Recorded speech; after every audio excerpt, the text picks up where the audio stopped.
Hello everyone, hope you had a good Monday at work. I know I certainly did. So I've been looking up more about medieval times and such, and the thought in my mind for dark history was to learn more about that.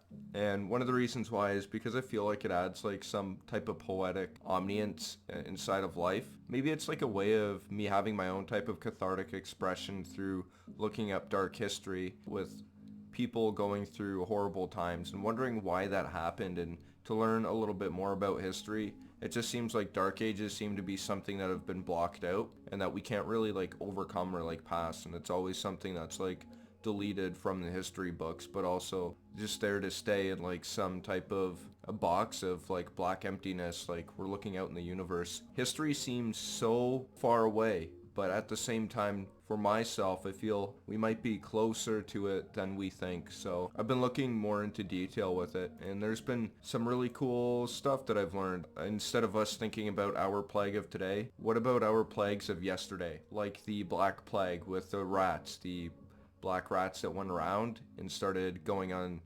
ships and then were carried away to other parts of Europe, and why that happened and how that did. Well, of course, we don't really have immense protection over rats that just want to go out and they're meant to scavenge, and they manage to go everywhere, start spreading illness and disease, which not necessarily was the rats themselves. Of course, if you were to go in to a store and we saw a rat in there and it was touching stuff, we'd think, okay, this animal was obviously all over everything else.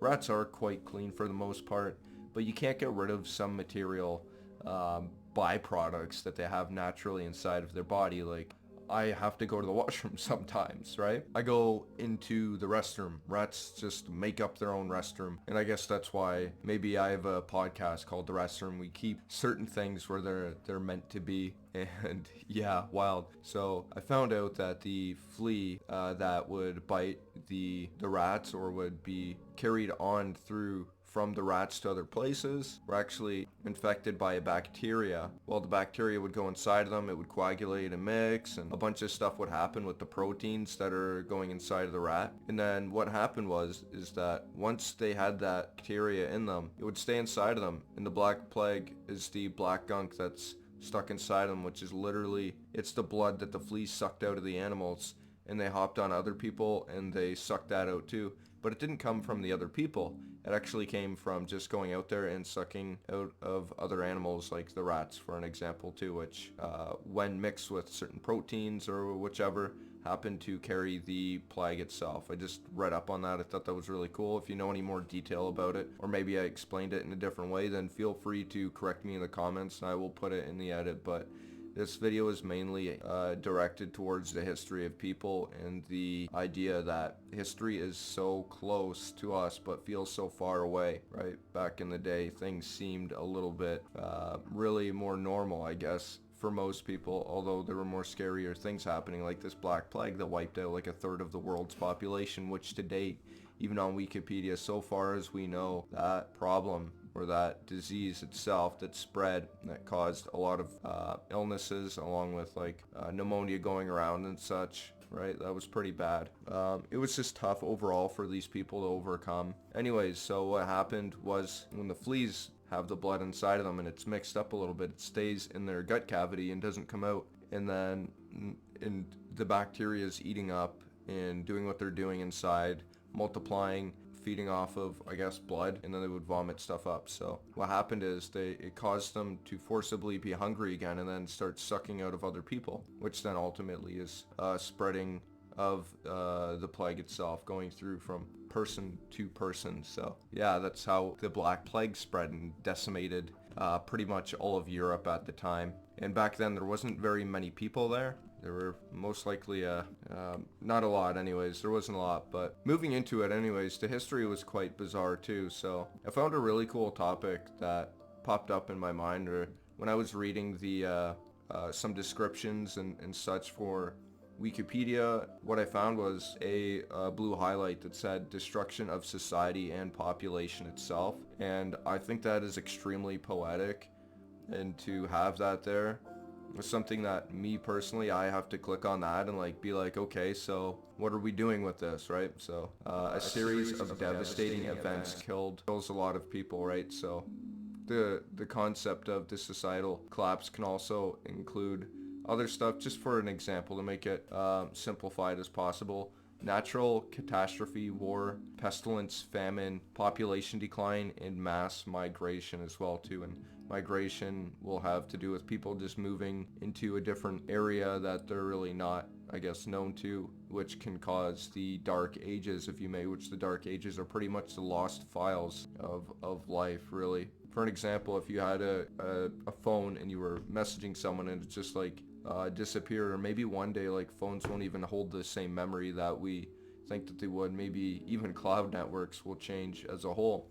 And in the early, I think, 80s and 90s, there was also the societal collapse for cell phones. The dark ages, if you may. Files could just be lost, and it's just a really dark time for the internet. Anyways, there's still a lot of dark stuff on the internet. The definition from societal collapse, also known as civilization collapse, which, oh man, this like reaches in my heart so much. I'm not saying go out there and hurt humans. It shows that every single one of us have like that destructive feeling inside of us, whether it was sent towards someone else or just naturally the world not caring about it and it just happened. I'm not glorifying these things that happened, but ultimately I'm just saying that there's some type of value towards that, and it is important for us to know that it's always there, and we do care for and it allows us to understand, to like care a little bit more about other stuff going around us in the future. I love how there's an advertisement there. Civilization collapse, yeah.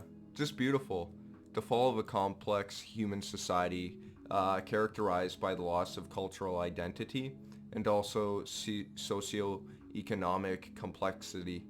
The downfall of government and the rise of violence. So people just becoming chaotic and disordered more than they are chaos. Like, we have order in chaos. That's how life seems to be made. But take some responsibility and go do your part of your due diligence. Possible causes of a societal collapse may include the catastrophe, war, pestilence, famine, population decline, and mass migration. This is important for the next note that I have. But before I get there, the ending of this says collapsed society may revert to a more primitive state, which they call the Dark Ages, be absorbed into a stronger society, or complex, or completely disappear. And yeah, that's wild.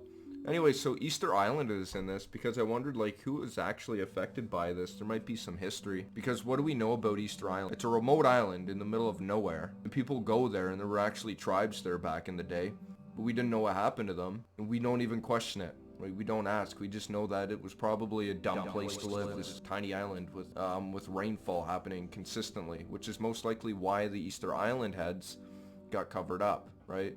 Because of weather conditions overall. Like, you live on an island. Like, let's be real.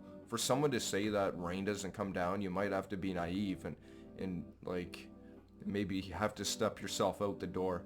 So a series of devastating events killed almost the entire population of Easter Island back in the day. And this was a long time ago. This is so far ago.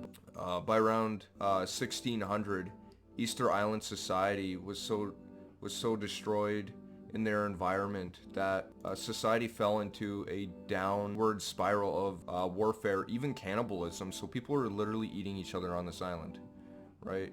A population decline as well too. So when you start to eat people, that's when you're reverting back to like the Dark Ages, if you may. That's when things started up again.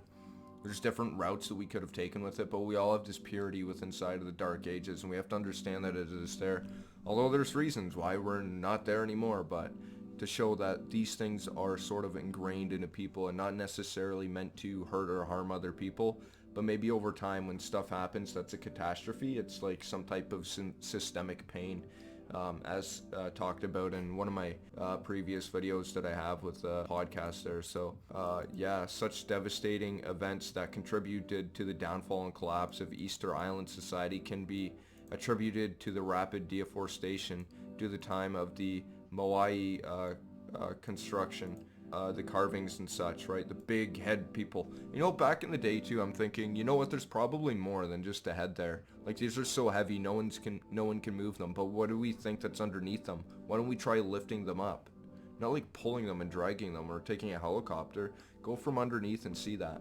And then what do you know? Back in something that I thought like in 1998, in the late 2000s, like 2010s or whatever, we just found out that Easter Island has like bodies underneath it and stuff. So just say that, look, something like, it's not a coincidence. Like, these things are meant to happen because it's like it's just a common thought, right? So you can understand how things happen. So, and maybe that's what I'm getting with the type of poetic value that I like to state inside of some of my videos that I make, and that's why maybe I'm so fascinated in all this stuff. But whatever, right? There's other times to overanalyze yourself, especially when you're having an existential crisis, right? So yeah, the settlers were affected by illnesses like tuberculosis, smallpox, and dysentery, which is just going to the washroom poisoning and stuff, right? Bacteria. A dozen islanders managed to return from the horrors of Peru,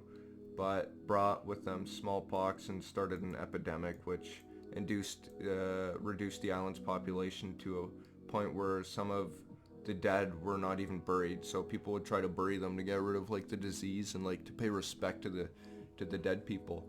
Christian missionaries went over as well too, which is part of the I guess the doctrine or the doctrine, which I hope I'm using that word correctly as well too, when it comes to the people of Easter Island. So yeah, a doctrine is a set of beliefs held and taught by a church, a political party, or other groups. So the people creating this themselves, right? So the way that they think and all that. But what happened is that also Catholics came in at the same time, and because there were no people, and then even the Catholics were getting sick. Everyone's just getting sick. They're dying out. They're having problems against each other. They're just, overall, the systemic pain would have caused an immense decline, and that's what I would call the Dark Ages, when we have that type of history that inside of those people, what they should have been has now been lost and never to really come out with its full potential. Well, that's about it for today's video though. I hope you liked it. Tomorrow's my birthday. Like my video because tomorrow is my birthday, people. And comment, subscribe, have fun. If you have some teachings or you want me to look something up, that'd be cool. Peace out.